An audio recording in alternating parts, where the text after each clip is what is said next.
कहाँ पुग्नु तपाईँ जोरपाटी होइन कति हो भाइ जोरपाटीसम्मको कति भन्नुभयो पहिला उहाँले 440 भन्नुभयो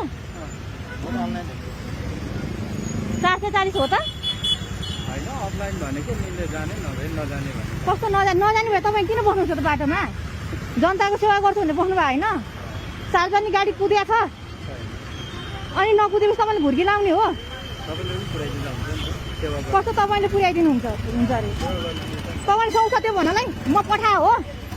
इन्ड्राइभ हो म कस्तो कुरा गर्नुहुन्छ 450 भन्नुभएको त्यस्तो सोझो मान्छेलाई तपाईँले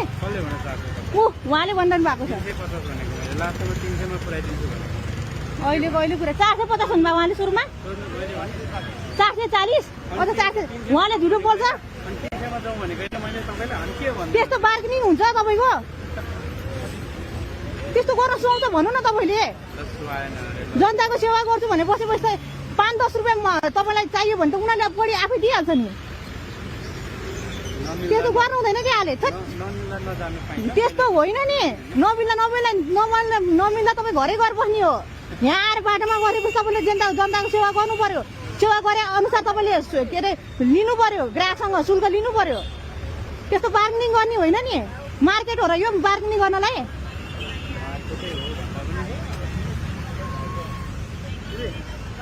हजुर उहाँ यहाँबाट के अरे जोरपाटीसम्म त्यो दाइ पुग्न खोजेको जोरपाटीसम्मको 230 भन्दा छैन उहाँ भन्छ 440 भन्नु पर्यो उहाँले त्यस्तो हुँदैन नि त त्यस्तो त